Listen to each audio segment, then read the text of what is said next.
welcome to Toppers Talk with Ecoholics. Today we have a very special guest with us, the Indian Economic Service topper, rank 2, Urja. And I'm so happy to have a chit chat with you, Urja, today. And firstly, heartiest congratulations to you and your whole family for this Thank huge. you so much. Thank you. Now, before we begin celebrating this success, I want to know the journey. क्योंकि हर journey में struggles होते हैं, हर journey में कुछ ऐसे लोग होते हैं जो हमें डायरेक्शन देते हैं. So I want to know from the very beginning कि ऊर्जा को ये कैसे समझ में आया that Indian Economic Service might be one examination that would be a game changer for her. So I feel ki economics, the interest in economics began from school only. I got really great teachers back in school. So the interest stemmed from there. And then I pursued my graduation from Sri Ram College of Commerce, Delhi University, and had the opportunity to be taught by wonderful professors. So that interest remained intact. Then when I got into CSE, economics was again my optional. So I felt that that subject never left me. Then again, masters happened. So somewhere or the other, that inclination to pursue that subject as a field never went away. So I guess that's how the interest began. I had a few friends in this service, so somewhere they told me about this examination in particular. And when I read about it, I realized that this is a domain I'll be interested in. So that's how it started. Wonderful. So I think it begins as early as schooling, probably, or your undergrad. Because now I would want to acknowledge this fact that अभी भी India में Indian economic services के बारे में students को बहुत कम पता है. There are very few percentage of people who actually come to know once they have done their post graduation. तो काफी late preparation हो जाती है.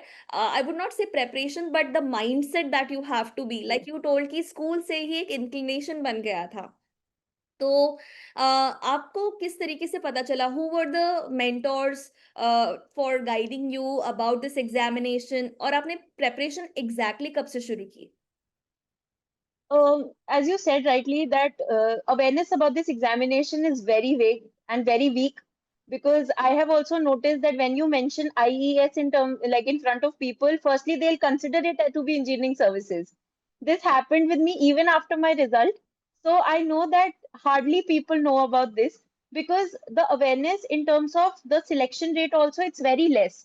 Since there are so little number of seats that come out, I feel that it's not as popularized as CSE, and everywhere when people hear UPSC, they take it to be a civil service examination only. So I feel I had the opportunity to interact with some of my college seniors as well as some of my batchmates who were into civil services and who pursued this paper as well.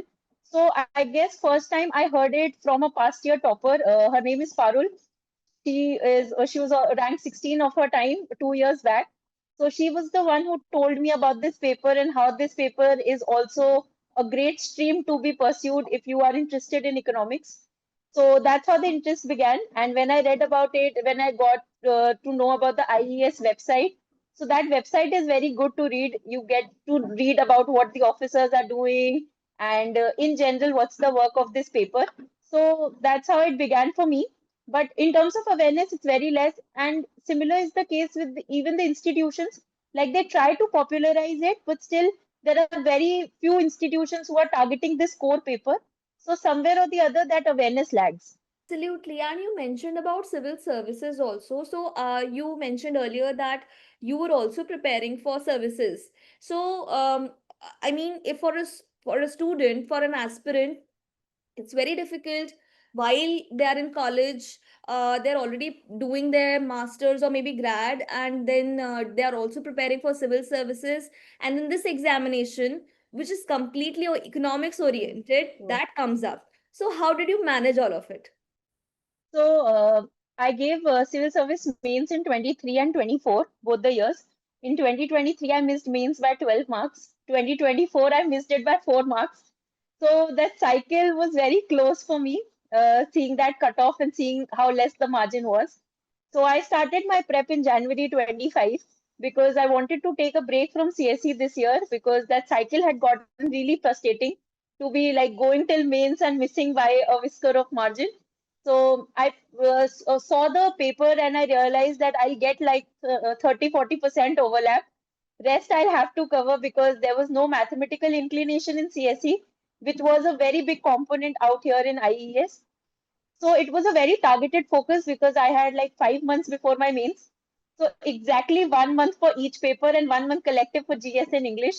So it was very well targeted, very well PYQ and syllabus based. And I guess that focus helped me to clear. So, definitely the focus is very, very important, and there are many times that the students get distracted in terms of how they have to prepare for the examination. There's so much of syllabus, and like you said, that the mathematical part does carry a lot of weightage. I was talking to a student the other day, and she was amidst writing the mains examination this year, and she said that, ma'am, paper one was very good. I am very good at maths, but मेरा paper one छूट गया है थोड़ा.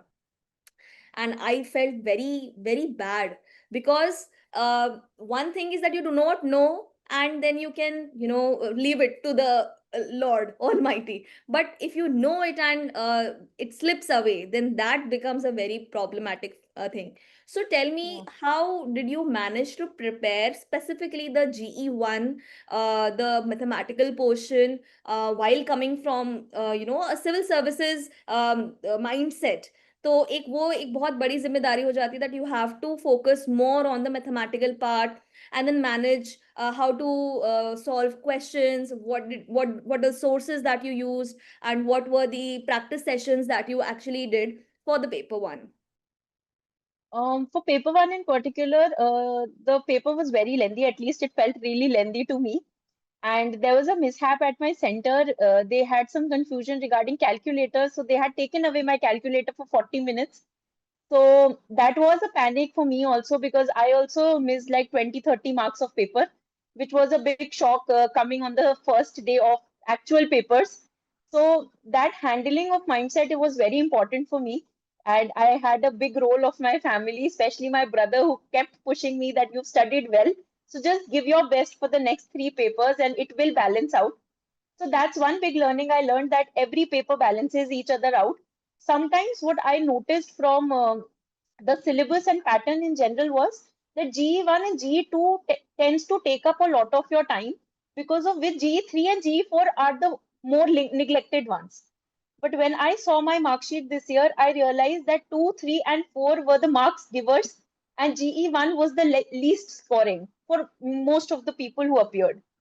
So for GE1, like talking about the mathematical portion in particular, for the numerical based part, I felt that even in CSE, the pattern is changing and they are tilting towards numerical, especially for the micro section, macro section. So that numerical was no longer a hurdle because I was into its preparation. For econometrics, I felt that I stuck to Gujarati like anything. I was like, I'm not doing any other source. For questions, as I said, that I did not have a lot of time to be doing multiple questions. So I would do a topic, practice the type of questions which have been asked in PYQ to be on track, because I was like, even if I solve one question of each type, at least I'll know how to solve it. And that was more important for me than probably to be doing like 15 questions of one type. So I tried to cover like variety of questions than quantity in each type because of the time paucity that I had. And somewhere or the other, I could complete a part of the paper. I like neglect 20-30 marks of the paper. But I feel that even if I attempted 170, I have scored 80 in paper one, which is fine because 50% score is good. So I felt that that realization is important for aspirants to not lose it if you miss out on GE1, but to realize that the other three GEs are as much scoring as this. So you can take that edge there. That's actually something that's very smart. Here, I would like to point out something that you mentioned about the center that happened on the center on the very first day of economics paper. I think here something that's very important that you did was to keep your mindset stable. True. At that time, where you already know that there's paucity of time and there's so much to process in the question paper, it becomes very difficult. At that time, there's anxiety also that peaks. So, how to complete your paper, whatever you know, how to do it correctly is something that's very, very important, very crucial. It also, there's also a small takeaway from this incident, that not everything in life can be corrected. True. It's not, these days students get very, very anxious and very, they start fighting, for maybe, against the rules or against the system, that हम मोर्चे लगाएंगे, हमारे साथ ऐसा क्यों हुआ. I mean, there would be some people who would have done that also, कि हमारे साथ ऐसा क्यों हुआ. But instead of that, जो हुआ उसके बाद, what you do out of it is something that marks success, and that's True. what you did. So the famous quote, where the life gives you lemons, make a lemonade, is something that is actually true. क्योंकि True. this is what life tells you, कि अभी हो गया है तो अभी क्या कर सकते हैं, the best out of it has to be done. So I think, Urja, very good. I mean, this is something that you have done very well for yourself, and you have also gave a nice lesson, imparted a lesson to all the aspirants out there who might feel a bit anxious in such scenarios. Now, Scenarios. coming Yeah. to the examination, of course, when you are already preparing for civil services, writing practice वगैरह, तो मुझे लगता है you must have already started early. Yeah. What are the key things I would like to ask you from this key? What are the key things that you would recommend an aspirant कि आप answer इस तरीके से लिखो, the key things that you have to take a note of, and I'll also tell you why I'm asking this. क्योंकि although I am a teacher, तो I know that it's practically impossible to give a student or any person a best answer template. But True. usually students are like, ma'am, but please tell us the standard answer कैसे होता है, standard answer कैसे लिखते हैं. Now, I would ask you, how did you go through that process, and what were the things that you had in your mind while writing answers, especially for the theoretical papers like Indian economics and your G3. For answer writing, I believe my core answer writing began in 2023 when I gave my first mains. So that's when I actually started practicing it. With time, it obviously gets better. And this year, I have not written many answers. No So problem. this year I did not write many answers. But for answer writing, what I felt worked for me was that you have to start writing, because that is where the inertia happens with aspirants, where I have also interacted with few of them after my results, and everybody was like, we'll write bad answers. You are bound to write bad answers, because for every 10 bad answers that you write, you will write one good answer. So that inertia has to be taken care of, and if we are in that cycle of inertia regularly, we will never write answers. So that is one thing which I learned, that you have to write. And what I did for answer writing specifically was, at least like if I give an example of say Indian economy, there was a topic child labor, a very asked topic in UPSC for Indian eco. I would read that topic, read everything which has been asked, or whatever possible dimensions I feel which haven't been asked and can be asked. So I will complete that topic in and out, and then I'll pick a question on it and I'll write from whatever I know. And that is how I practiced, and it helped me to see what more I can write. I'll see what has been done in economic survey. I'll see what has been done in say past 2 3 years on that, and that will be a part of my conclusion or something futuristic that I can write. That okay, this is something we can do better. So somewhere I feel that once you do a topic, you pick a question, even if it is very basic, at least write. Once you write, firstly, you retain well, and secondly, you know how to present it on the final day. So that helped. And secondly, for answer writing, what worked more for me was that I did not pick one paper a day. I picked whatever I wanted to study. So there was no fixed timetable ever for me. If I get up one morning and I feel that I don't feel like doing theoretical part today, I pick up something interesting. I'll do tricks that day. Next day, if I'm bored, I'll do financial markets that day. So it was never something that I like put my mind into ki, okay, today you have to do this. It was never a forced game for me. It was always a choice. Okay, you have to do 16, 17 papers, do whatever you want. So that kept me interested and that kept me going. So that's how I practiced. I think here something remarkable is when you have decided that see, I am going to give this examination and I'm going to give it the best. I'm going to give my best shot. So then the timetable does not matter because you already have sent those signals in your mind that see, I have to be on a schedule and I have to make sure that I have to complete the syllabus, at least try covering most of the portions, and whatever I know should be completely done so that I can recollect it in time. And then of course I love the way that you mentioned that you would read an article or maybe read some articles, some content regarding one topic which is frequently asked, and then you used to write it yourself. So it's like a self correction game. Okay, True, how much do you how much really I could write of the kind of content that I read, could I actually recollect all of it, or how much could I or what are the things that I could improve on. All of these things are something that really every aspirant should definitely do. And bottom line is that whether you write good or bad, you have to write. Start true. writing. Yeah. And one more thing that I'll Yeah. add Yeah. was that I would make mnemonics. I felt that worked for me. Like you make small, small words. Like for example, in a Indian eco question, you know you have to put data. Preferably, if you put a diagram or a graph, it works. So you put a diagram, so you get two D's. Then say you put a scheme, you get a S. If you put an article of FR or DPSP, you get a say a constitution C. So you write those words and you try to create one word out of it, and when you're attempting that paper, on your question paper, write that mnemonic and look at it after every question, whether you're doing it in your answers or not. This helps you to not forget those dimensions in the actual paper. You remember to put it.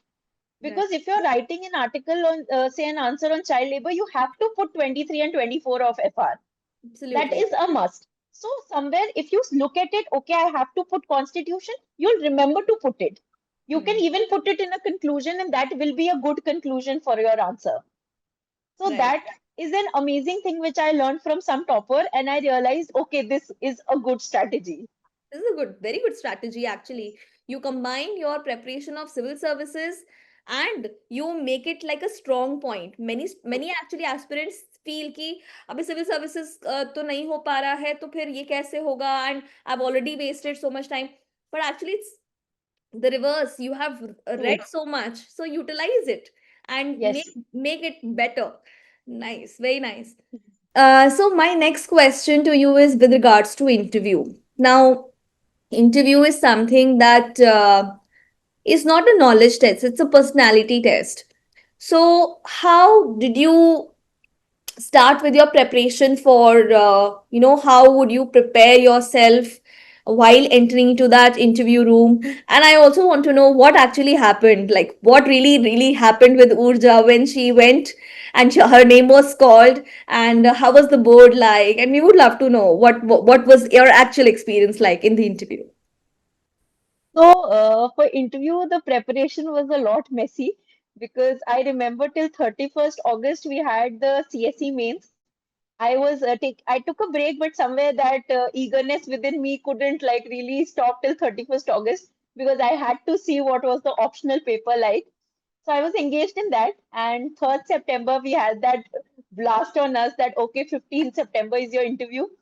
So by then, I don't think coachings had also begun their mocks. I had not given a single mock till 3rd September. So that thing, because last time I gave mocks was back in college when I sat for placements. So it had been a long time since I had actually given an interview. And this interview and the corporate interview are two separate things. So the experience wasn't really similar. So the interactions began. I gave interviews in 2, 3 institutes. I gave it with Ecoholics as well. And we had good faculty here because the actual officers were taking interview. So I felt their insights were really important. And the interviews started, and I gave 4 mocks in total before my actual interview. My interview was on the first day, second slot, the afternoon slot. When I entered the UPSC Bhavan, it was a group of 6 of us for that particular slot. I was the only girl in that slot. There were 5 other boys. And when we were sitting and we were signing our forms and doing all the formalities, we got to know that it's all female board for us. So that was like a new experience because we were interacting with the people of the statistical services, and they were also shocked that, okay, there's no male member for you. So the girls are going to be at a disadvantage. So I tried to keep my head away from all those rumors because I was like, okay, let's go in with a clear shot. So mine was the first interview call in the afternoon slot. So at 2 p.m. or something, they came and they told me that, ma'am, okay, you get ready. Yours is the first interview. I was made to sit on a chair outside the actual room where the interview had to happen. And then the call happened and I went inside. It was like 4 females sitting in front of me. Um, they had a different aura altogether. And seeing them, I felt like, okay, at 50 plus, I want to be like that. Something, having that personality to be like them. They were so good, so good. And we had Suman Sharma ma'am as our chairperson. She was brilliant. She was amazing. That personality was something that I'll be in awe for all my life, I guess. So we started with my some questions around my project. My interview was mostly current based, asking me a variety of dimensions regarding WTO, inflation, stock market investment, northeastern development, disparity between development of northern and southern states. So I guess it was like 4 questions per member that we were asked. And it was a lot around green economy since I'd done a project on renewable energy. So I guess 50% of my interview was around green economy, green bonds, green financing. When I came out, the first reaction was that my entire interview was green only. So that was a joke for me. But one thing which the interview thing that we fear is that it's gonna be very rigorous, very grilling.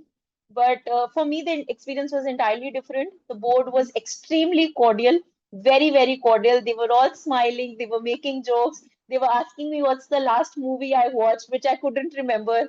So someone ma'am was giving a line that, okay, she's so busy in study, she's been studying so hard, where will she get the time to be seeing a movie?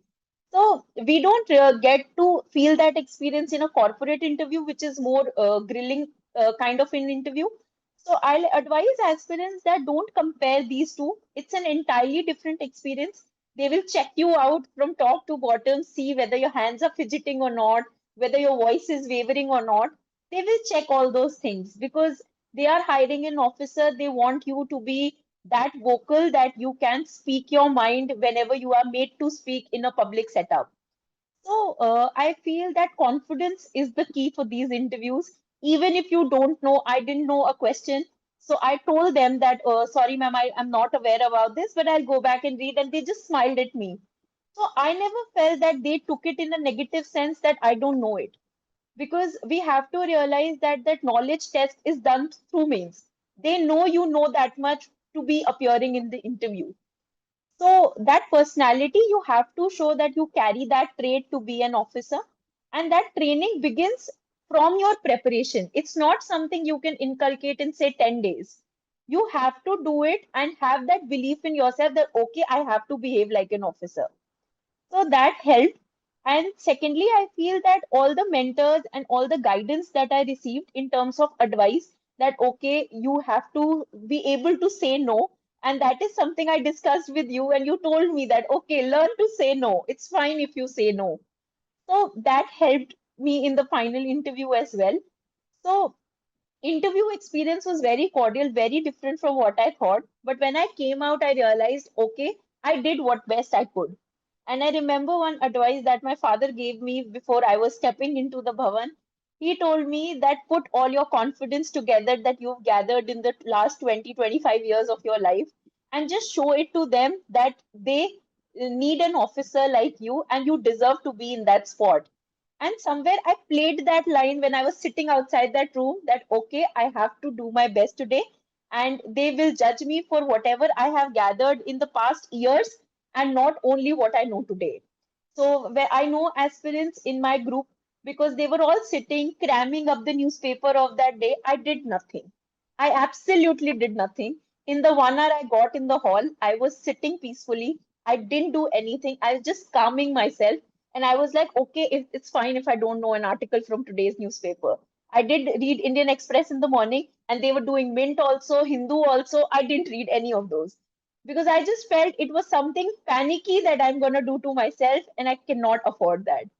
So I'll advise aspirants that okay, be calm, be confident. It's a great opportunity to be a part of those 28 who were giving interview, and you should be proud of yourself to be reaching that stage.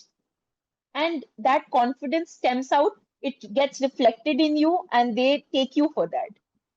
Rest, you have your training, they'll teach you what to do and how to do it. So you don't need to be a perfectionist right now, and you just need to be someone who is eager to learn and eager to be accepting the fact that okay, I don't know everything. That's important. Wow, wonderful line. Wonderful, wonderful piece of advice, I would say. Of course, as mentors, we definitely give certain advices, but when it comes from someone who has been successful with that kind of advice, I think that would it would do more justice to the thought altogether. So I think absolutely great. Just a second. I'm sorry. I'm just It's okay. the cold weather has done a lot on me. Okay. One last thing that I would like to, of course, you have given a very good piece of advice. One last thing that I would want to know from you in terms of reading content, because that's something that becomes a hurdle, like you told that even on the last day, even on the interview day, people were cramming up these newspapers and content and what all they can read up in that few hours.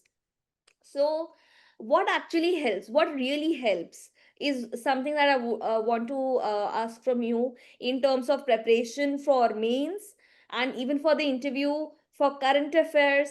What are the things that realistically help the students, and what should they follow from the very first day till the last day? One thing which I learned more during the CSE prep was that we tend to take up a lot of sources in hand. It never works. It never works. I have tried that in 2023 means trying to cover like variety of sources, but I felt it leaves you confused at the last, and it gives you so much content at the end that you're not able to revise.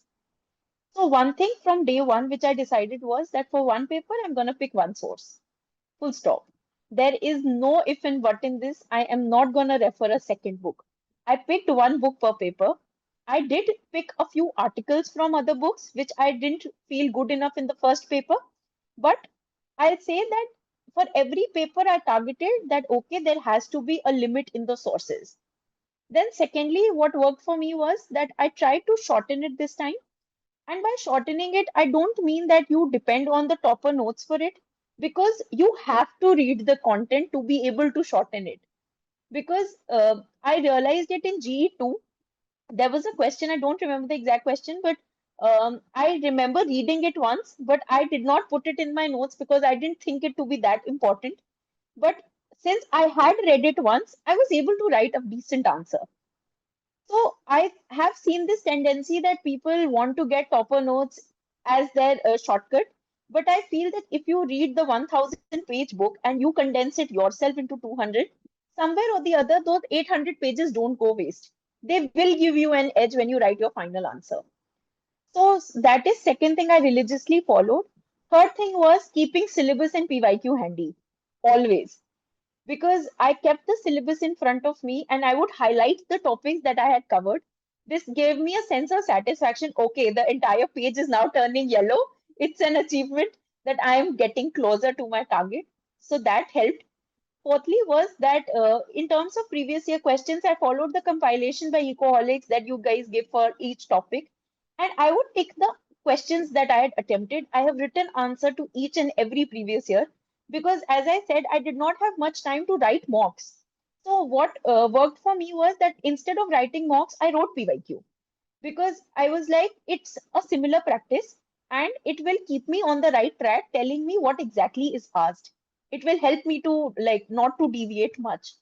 So that is one exercise I did from the start because as I said that answer writing should not be delayed. It is something you do one topic, you write your answer.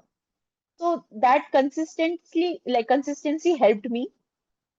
Fifth, for interview, as I said that all the guidance that I received from different mentors, I collated them and I remembered them and I played them in my mind when I was going in.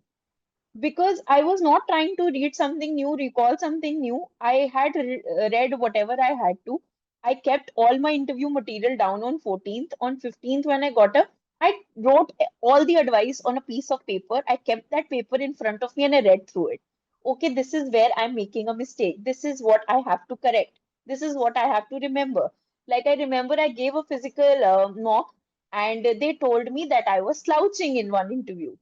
So I remembered that, okay, I have to sit straight because I was sitting straight for a while. After that, like after 15 minutes of interview, kind of, I slouched. So I was like, no, don't have to do that. So it was there on the back of my mind, okay, this is something I have to maintain. So this is, I guess you have to keep that your consistency and your accuracy is important in terms of paying attention to details. You have to remember what you're doing and why you're doing it. Because as I said, I had very little time. So I had to make use of my day in such a manner that at the end of it, I feel that okay, it was productive and I was able to highlight one topic of syllabus at least. So this is one exercise I did. Like on an average, I did put 8 to 10 hours. That was non-negotiable because of the time I was putting in. I knew I had to give in more hours. Those hours were my necessity, but I felt that it kept me on track. There's an app called YPT. I used it religiously. It helped me track. I had my friends on it. We would target, okay, let's do 10 hours, 12 hours today. And I stretched it. I stretched it diligently, but at the end of it, at the end of the day, when I know that, okay, 3 topics are done, it feels an achievement. You get a good sleep. Next day, you wake up with more energy. So these things I followed from the start and even in CSE, but I guess that your preparation teaches you all of this. Because I got few messages from candidates on Telegram and they were asking me, please send us your timetable. But there's no timetable. There can never be a set timetable, okay, you follow this. It can never be that way. But realizing this was important for me. Wonderful. Absolutely. Remarkable words coming from the topper itself. And I feel that it's not it's not only the examination, the type of examination, but also how one looks at it and what one wants, desires from it. Like you mentioned that when you entered the hall and the interview was conducted by these intellectual, highly intelligent ladies, and the first thought that came across your mind is that after like 50 in the coming 50 years maybe I should also be like them. I think that's something that shows how realistic you are, shows how inclined you are towards policy making, shows how you have made yourself, you have just dissolved yourself into how you are going to be a policy maker. So you already had seen yourself as a policy maker with that thought, and I feel that sailed your boat, that made you successful at the right time. And the interview board could see that in your eyes that yes, she is the one who wants to become the officer, who wants to be a change maker in the economy. So I feel so glad to have talked with you. It Thank was you. really a heartfelt uh, talking to you, because I wanted to know so much how your journey began, and what you did, along the journey. So thank you so much for coming up. Thank you. Yeah. Thank you for inviting me and having me. Thank you so much, Urja. And just a second. Yeah. So thank you so much. I really want to say that I really appreciate you coming in and sharing so many insights with us. And in the future, I would really love to have you someday, interacting with our students, interacting with them, and teaching them something, or maybe giving them some lecture to give them, share them the real insights of how actually policy implications happen. Because now your journey is going to begin. Now you are a policy maker. So now the fresh start of your journey has already begun. And I'm really hopeful that everything great happens, and you definitely would succeed in your life. So all the very best in this Thank you so much. Thank beautiful you. journey of yours. Thank you. Thank you, Urja. Okay.